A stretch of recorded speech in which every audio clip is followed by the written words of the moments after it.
नमस्कार दोस्तों, लक्ष्य ऑनलाइन क्लासेज में आपका स्वागत है।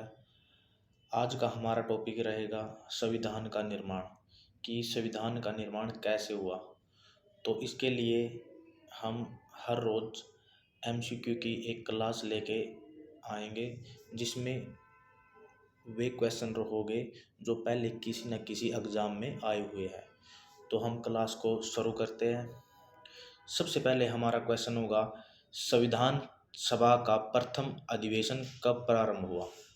जो संविधान सभा ना, उसके जो प्रथम बैठक हुई थी कब हुई थी, कि भाई ये होगा भी अब हमने संविधान सभा का निर्माण करना है, तो उसकी प्रथम बैठक कब हुई थी। आपके ऑप्शन हो गए 15 अगस्त 1947, 26 जनवरी 1950, 9 दिसंबर 1946 या 13 दिसंबर 1946। तो इसका सही आंसर होगा 9 दिसंबर 1946। अगला क्वेश्चन होगा, भारत की संविधान सभा का गठन किस योजना के आधार पर हुआ। आपका ऑप्शन हो गए क्रिप्स योजना, ऑप्शन बी माउंटबेटन योजना, ऑप्शन सी वेबल योजना या ऑप्शन डी कैबिनेट मिशन योजना। तो इसका सही आंसर होगा option number D cabinet mission योजना। अगला क्वेश्चन होगा, संविधान निर्माताओं सभा में उद्देश्य प्रस्ताव किसके द्वारा प्रस्तुत किया गया था। आपके ऑप्शन हो गए जवाहरलाल नेहरू, डॉक्टर राजेंद्र प्रसाद, भीमराव अंबेडकर या सरदार वल्लभ भाई पटेल। तो इसका सही आंसर होगा जवाहरलाल नेहरू। अगला क्वेश्चन होगा, 42वें संवैधानिक संशोधन अधिनियम द्वारा प्रस्तावना में क्या जोड़ा। जैसे ही हमें पता है कि भी संविधान का निर्माण हुआ, साथ में ही प्रस्तावना का निर्माण हुआ था। तो उस टाइम 42वां संवैधानिक संशोधन जब लेके आई थी इंदिरा गांधी की सरकार 1976 में, तो उसमें क्या जोड़ा गया था। देखो, प्रस्तावना में संशोधन हुआ है, कितनी बार हुआ है, प्रस्तावना में एक ही बार संशोधन हुआ है। तो उसमें क्या जोड़ा गया था, समाजवादी और पंथ निरपेक्ष। अगला क्वेश्चन होगा, संविधान संशोधन की प्रक्रिया का वर्णन किस अनुच्छेद में किया गया है। संविधान में अब संशोधन करना हमने, तो वह किस आर्टिकल के तहत कर सकते हैं हम। ये आंसर होगा आपका अनुच्छेद नंबर 368 के तहत कर सकते हैं। अब ये देखना कि भाई जब संशोधन करना, हमने संशोधन करने की प्रक्रिया हमने कहाँ से ली है, साउथ अफ्रीका से हमने संशोधन करने की प्रक्रिया ली है। अगला क्वेश्चन होगा, संपत्ति के अधिकार से संबंधित संशोधन है, कि भी संपत्ति के अधिकार से संबंधित संशोधन कौन सा है। अभी आपके ऑप्शन है 44वां संवैधानिक संशोधन, 52वां, 62वां और 68वां। संपत्ति के अधिकार से संबंधित कौन सा है। आपका सही आंसर होगा ऑप्शन नंबर ए 44वां संवैधानिक संशोधन। ये कब आया था, यह आया था 44वां संवैधानिक संशोधन 1978 में आया था। अगला क्वेश्चन होगा, मताधिकार की आयु 21 वर्ष से घटाकर 18 वर्ष किस संशोधन में कर दी गई। कि भी वोट डालने की जो आयु थी पहले होती थी 21 वर्ष, अब उसको घटाकर कितना कर दिया था, 18 वर्ष। ये किस संवैधानिक संशोधन के द्वारा किया गया था। आपका सही आंसर होगा ऑप्शन नंबर ए 61वें संवैधानिक संशोधन के तहत की गई थी। अगला क्वेश्चन है, सर्वोच्च न्यायालय के किस निर्णय ने भारतीय संविधान के स्वरूप को सर्वाधिक प्रभावित किया है। सर्वोच्च न्यायालय के किस निर्णय ने भारतीय संविधान के स्वरूप को सर्वाधिक प्रभावित किया। आपका सही आंसर होगा केशवानंद भारतीय बनाम केरल राज्य।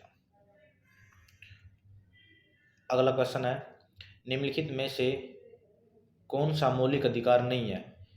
मौलिक अधिकार कौन सा नहीं है भाई, समानता का अधिकार, शोषण के विरुद्ध अधिकार, धार्मिक स्वतंत्रता का अधिकार, संपत्ति का अधिकार।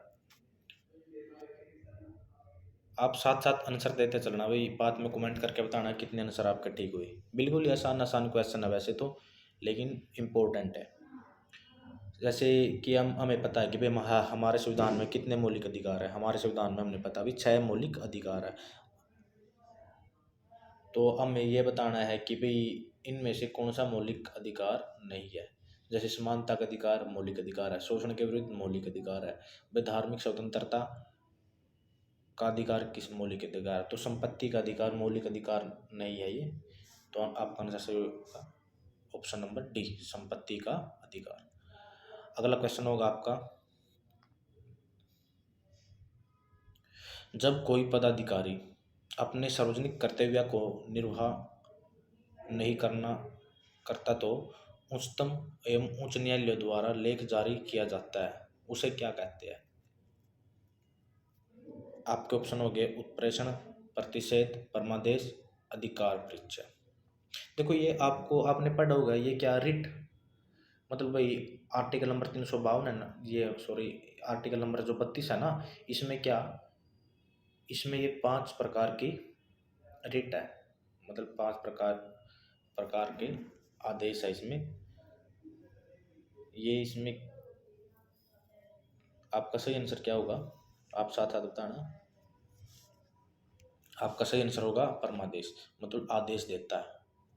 जैसे भी जब कोई पदाधिकारी अपने सार्वजनिक कर्तव्य में मतलब कोई अपना जो भी अफसर होता है वो अपना काम नहीं करता ना, तो उच्चतम एवं उच्च न्यायालय क्या करती है, उसको परमादेश करती है कि भाई आप अपना काम है जो सही ढंग से क्यों नहीं कर रहे। अगला क्वेश्चन है भाई, संविधान के किस संशोधन द्वारा मूल कर्तव्यों को जोड़ा गया? अब हमारे संविधान में जो क्या मूल कर्तव्य भी है, उनको किस संवैधानिक संशोधन के तहत संविधान में जोड़ा गया था? मूल कर्तव्यों को संविधान में 42वें संवैधानिक संशोधन द्वारा जोड़ा गया। ये कब आया था? ये आया था 1976 में। अगला क्वेश्चन होगा, बेरोजगार लोगों के लिए बेरोजगारी भत्ते की व्यवस्था करना किससे संबंधित है? कि बेरोजगार लोग हैं जो भाई उनके लिए बेरोजगारी भत्ते आते हैं, यह व्यवस्था किससे संबंधित है? क्या यह हमारा मौलिक अधिकार है या मौलिक कर्तव्य है या नीति निर्देश तत्व डीपीएसपी है या प्रस्तावना है? यह प्रावधान कहाँ पर किया गया है? बेरोजगार लोगों को जो बेरोजगारी भत्ते की व्यवस्था की गई है, इसका सही आंसर क्या होगा? मौलिक अधिकार है ये? इसका सही आंसर होगा राज्य के नीति निर्देश तत्व ऑप्शन नंबर सी, जो 36 से 51 के बीच में भाग 4 में, संविधान के भाग 4 में। अगला क्वेश्चन होगा, भारत में उपराष्ट्रपति का निर्वाचन किया जाता है कि भारत में जो उपराष्ट्रपति है इसका निर्वाचन किसके द्वारा किया जाता है? आपके ऑप्शन हो गए राज्यों की विधानसभा द्वारा, उस निर्वाचन मंडल द्वारा जो राष्ट्रपति को चुनता है, राज्यसभा के सदस्यों द्वारा, आपका डी ऑप्शन है संसद के दोनों सदनों के द्वारा, दोनों सदनों के सदस्यों के द्वारा। तो इसका सही आंसर होगा ऑप्शन नंबर डी, संसद के दोनों सदनों के सदस्य के द्वारा। वैसे संसद के दोनों सदन कौन कौन से होते हैं भाई? लोकसभा और राज्यसभा। ठीक है। अगला क्वेश्चन होगा,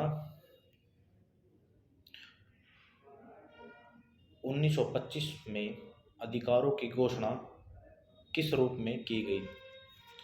1925 में अधिकारों की घोषणा किस रूप में की गई? मैग्ना कार्टा, होम रूल विधेयक, अधिकार पत्र या the Commonwealth of India bill? देखो इस क्वेश्चन का आंसर आपने कमेंट बॉक्स में बताना है और साथ ही कमेंट में ये बताना है कि आपके ये सेशन कैसा लगा और आपके कितने क्वेश्चन ठीक है। तो आप वीडियो को लाइक करो, शेयर करो और चैनल पर यदि नए हो तो इसको सब्सक्राइब करो। Thank you.